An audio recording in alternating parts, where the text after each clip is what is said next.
Hello family, good morning, જય શ્રી કૃષ્ણ, જય ભૂચરમાં. કેમ છો બધા? આઈ હોપ તમે બધા જ મજામાં હશો. અમે પણ મજામાં છીએ અને મારા પ્રભુના ચરણોમાં પ્રાર્થના છે કે તમે ને તમારો પરિવાર ખૂબ જ સુખી હોય, સ્વસ્થ હોય અને સુરક્ષિત હોય.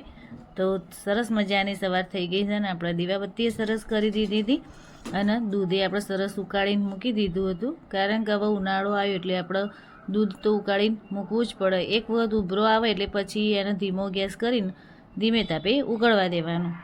તો આજે સાંજે આપણે દહીંવડા બનાવવાના હતા એટલે એની તૈયારી આપણે અડધી તો સવારથી જ આપણે કરી દેવાની હોય. એટલે દહીંવડા બનાવવા માટે આપણે એકલી અડદની દાળનો ઉપયોગ કરતા નથી. એના માટે મેં 1 વાટકી અડદની દાળ લીધી હતી અને અડધી વાટકી મગની મોગર દાળ લીધી હતી, કે જે આપણે અત્યારથી પલાળીને મૂકી દઈએ તો સાંજે સરસ પડીને તૈયાર થઈ જશે. તો આજે પછી આખો દિવસ તો બીજું કોઈ વ્લોગ અમે બનાવ્યો નહોતો, કારણ કે આજે અમારા ઘેર પંખાની સર્વિસ કરવા માટે એક ભાઈ આવવાના હતા અને થોડું અમારા બહારનું જે વોશરૂમ હતું ને એનો દરવાજાનો થોડો પ્રોબ્લેમ થયો હતો, તો એના રિપેરિંગ માટે ભાઈને બોલાયા હતા. તો એ બે ભાઈ સાથે જ આવી ગયા હતા એટલે અમારે આજે તો કામનું બહુ જ લેટ થઈ ગયું હતું. અને એક બાજુ પાછું અમે રસોડાના જે ચેનલો હોય, ડ્રોવરો, એ સાફ સફાઈ કરવા માટે કાઢી દીધા હતા. અમને યાદ જ નહોતું રહ્યું કે આજે બહુ પછી એ ભાઈ આવે, કારીગર આવે ને એટલે આપણા ઘેર સહેજે 2-3 કલાક તો આપણે એમનામ જ નીકળી જાય. પણ આવી જ ગયા હતા તો પછી મેં કીધું કશો વાંધો નહીં, ચલો તમે બધું કામ હવે નીકળી જ ગયું છે તો પછી થઈ પણ જશે.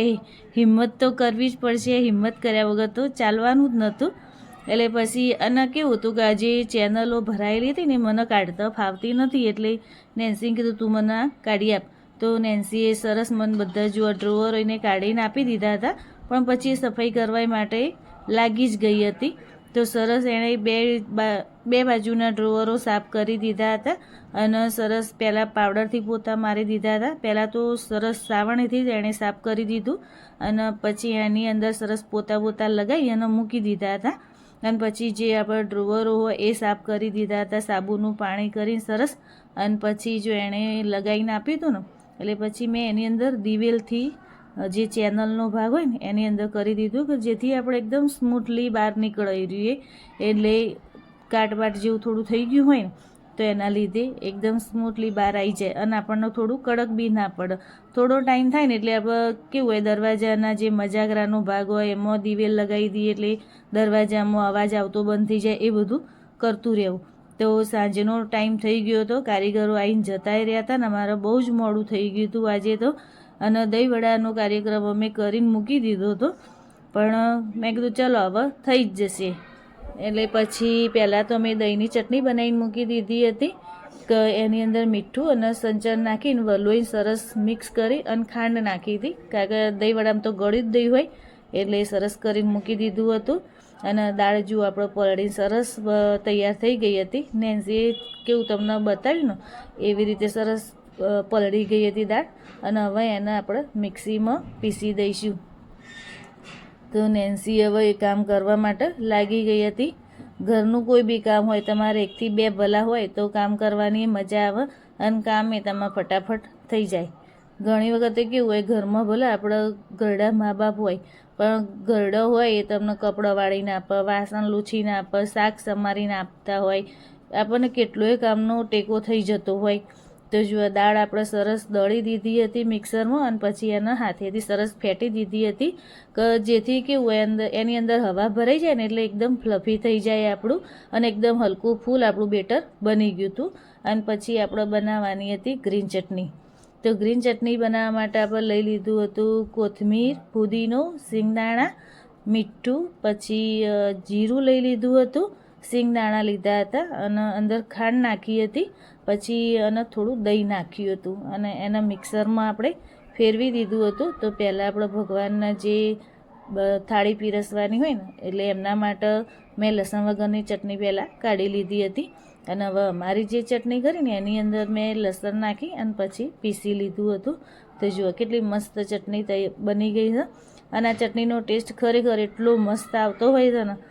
અને જે આપણું બેટર આપણે ફીણીને તૈયાર કર્યું હતું ને એ જો આવી રીતે પાણીમાં તરે છે.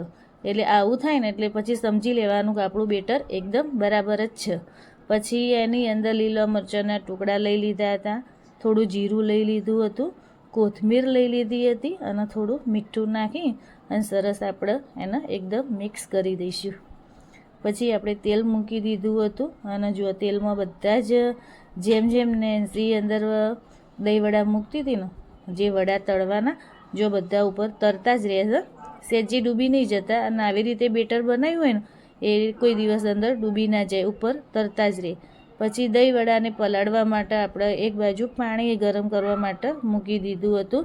તો પાણીની અંદર આપણે મીઠું લીધું હતું, થોડી હિંગ લીધી હતી અને થોડી કોથમીર લઈ લીધી હતી કે આપણે જે દહીં વડા આપણે તળીને રાખ્યા હોય વડા, એ આપણે અંદર પાણીની અંદર થોડી વાર 10 મિનિટ જેવું આપણે પલાળ્યા હતા અને પછી એને નિતારી અને બહાર કાઢી લીધા હતા. પછી એની અંદર આપણે ગ્રીન ચટણી લીધી હતી, દહીંની ચટણી લીધી હતી અને ખજૂર આમલીની જે ચટણી બનાવી હતી ને એ લઈ લીધી હતી અને પહેલી જ થાળી ભગવાનની આપણે પીરસી દીધી હતી. અને જુઓ આપણા બધા જ વડા આપણે તળીને તૈયાર કરી દીધા હતા અને પાણીમાં ડુબાડીને રાખ્યા હતા. પછી નેન્સુન પપ્પા આવે એટલે પછી અમે બધા જોડે જમવા માટે બેસી જઈએ. અમારા ઘરનો નિયમ જ છે કે અમે સવાર, બપોર કે સાંજ ત્રણેય ટાઈમ અમારે મોડું થયું હોય તો નેન્સુન પપ્પા બેસી રહે, એમને મોડું થયું હોય તો અમે રાહ જોઈને બેસી રહીએ. કોઈ દિવસ અમે એકલા ખાતા નહીં. અને પછી જો રાત્રે અમારી સર્વિંગ પ્લેટ મસ્ત બનાવી દીધી છે ને દહીં વડા એટલા મસ્ત બન્યા હતા ને, ખાવાની તો બહુ જ મજા પડી ગઈ હતી. સાથે જમવા બેસવાનો જો ટાઈમ આપણે બધા ટાઈમ સચવાતા હોય એવું નહીં હતું બધાના ઘરે, કારણ કે બધાના ધંધા અલગ હોય, નોકરીઓ અલગ હોય, પણ એક વખત એવો ટાઈમ રાખવો જ કે આપણે જોડે બેસીને જમી શકીએ. તો આ સાથે હું મારો વિડીયો અહીંયા જ પૂરો કરું છું. જો તમને મારો વિડીયો થોડો પણ ગમ્યો હોય તો મારા વિડીયોને લાઇક કરજો, શેર કરજો અને સબસ્ક્રાઈબ કરજો. તો મળીએ કોઈ નવા વિડીયોમાં. ત્યાં સુધી જય શ્રી કૃષ્ણ, જય બહુચરમાં.